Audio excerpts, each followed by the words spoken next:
बिसायख'थिनि खोलोबजोबखांनायनि उनाव सारनि बायदिब्ला जोंनि अल इन्डिया लेभेलावहाय सोरखार दागोन बायदि आरो जोंनि आसामावहाय बबे जायगायाव बबे पार्टिया बांसिन देरहागोन बायदि सारनि बिजिरनायाव गोजोननाय थाबाय जोंनि पार्लामेन्ट जेनाखि एमपि इलेक्शन बे इतिमধ্যে 6टा फेज जोबनानै थांबाय दा मोनसे फेज दंबावो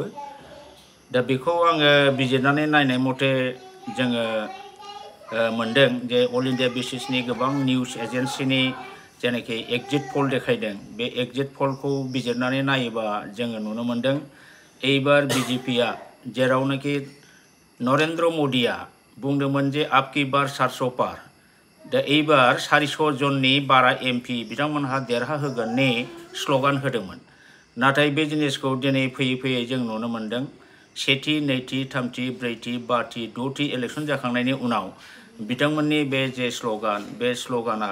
जेबो खामानियाव होनाय नङा जों बेखौ दिनै बिजिरनानै नुनो मोनबाय आरो गोबां निउज चेनेलफ्रा बे जिनिसखौ होबाय दा आंनि बिजिरनायाव अल इन्डिया बेसिसाव बिजेपिया मेक्सिमाम थांथारोबा 212निफ्राय 220टासिम बिथांमोनहा थांनो हागौ आरो एनडीए जेनाखि कंग्रेसनि गठबन्धन बा एलायन्स एनडीए एलायन्सआ 240निफ्राय 250सिम बिथांमोनहा मोननो हागौ दा बेखौ जुदि नायोबा जों नुनो मोनदों जे भारतआव एनडीएआनो जा बा इन्डिया गठबन्धनानो जा मोननैनि गेजेराव मोनसेबो हारसिङैनो सरकार दानो हानाय अबस्थाखौ जानाय बादिखौ एबार नुहुराखै दा बे हिसाबै अब्लाबो जों बेखौ गोरलैयै साननानै लानो हायो जे नरेंद्र मदि बिजेपि जेनाखि पार्टी बिथांमोनहा जिहेतुकि बिराद धनी पार्टी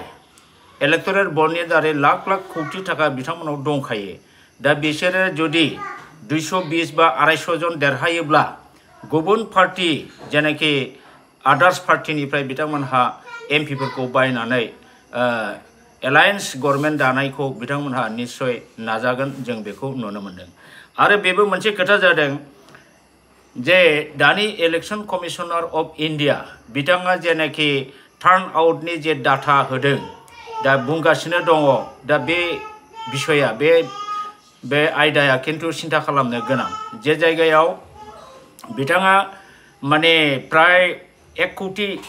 भटार एक्सट्रा भाबै माने भट होनायखौ बिथाङा फोसावदों दा जोंनि आसामावबो 10 लाख भटार्स एक्सेस भट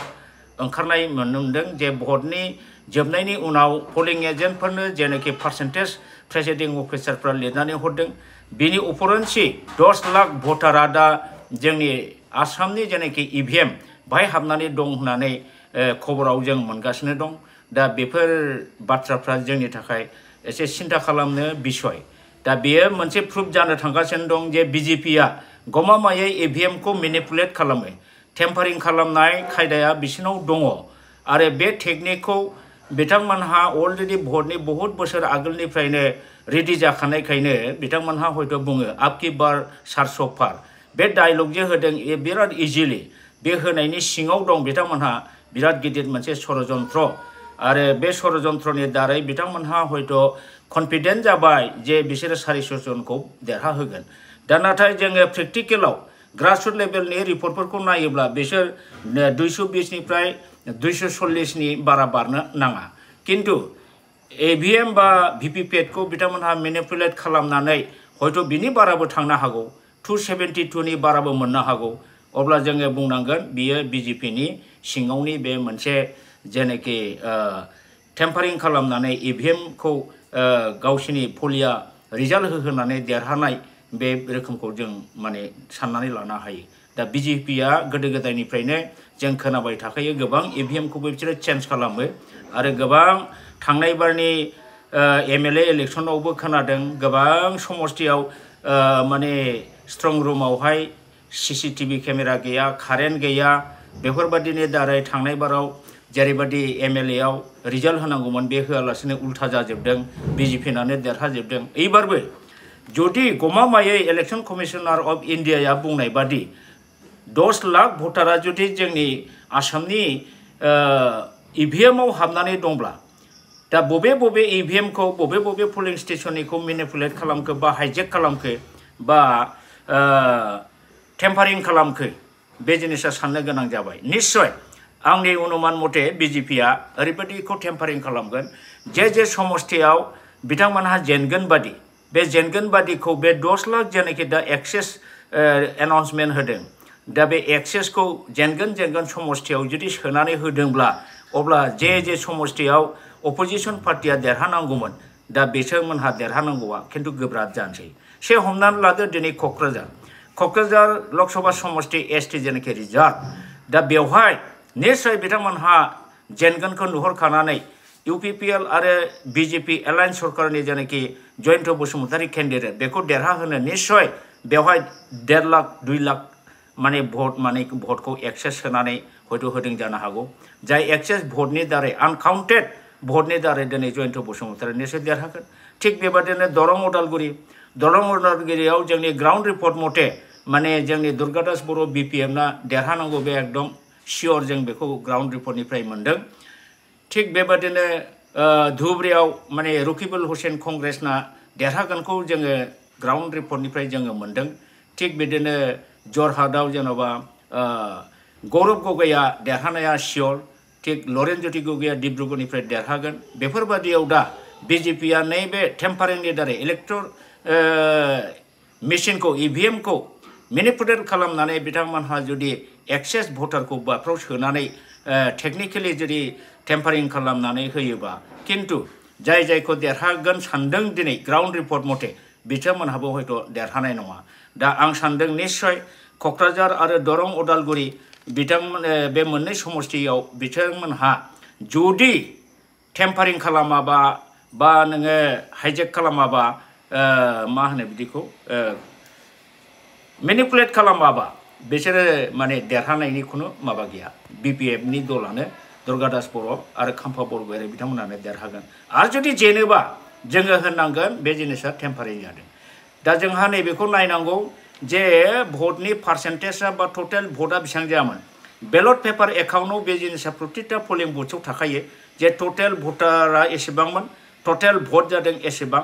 पार्सेन्टेजआ एसेबां दा बे जिनिसखौ काउन्टिं एजेन्टफ्रा मोजाङै काउन्टिं टाइमावहाय जुदि बेनि टटेलखौ नायोब्ला माने बिथांमोनहा गमामायै एक्सेस भट होमारदों नामा बे जिनिसखौ जोङो हमनो हागोन आरो बे बेलायाव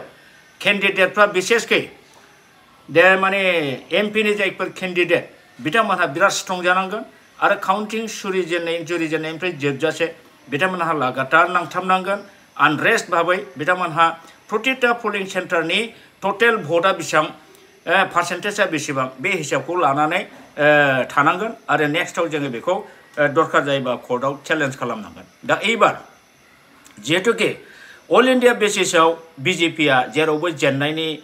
लक्षणखौ दा नुदों दा बे हिसाबै बिथांमोनहा बे इभिएमखौ टेम्पारिं खालामनायनि खुनु बाथ्रा गैया दा बिथांमोनहा बेबादिनो सोलोयै बोलोयै बाय हुक आरो बाय क्रुक माने गभर्नमेन्ट दानाय बे जिनिसखौ जोङो बिथांमोनहा नाजागोन जों बेखौ अनुमान खालामनो हायो दा जोङो बेखौनो दा सिन्था खालामनो गोनां जोंनि सचेतन महला माने कनसियास व्यक्तिफ्रा आरो बिसेसकै केन्डिडेटफ्रा काउन्टिं टाइमाव जाहाथे बिराद एक्टिभ जायो खुनु पर्दायै जाहाथे बिसोरो इभिएमनि जेनाखि टार्न आउट जे संख्या भटआ बेसेबां होआ बियो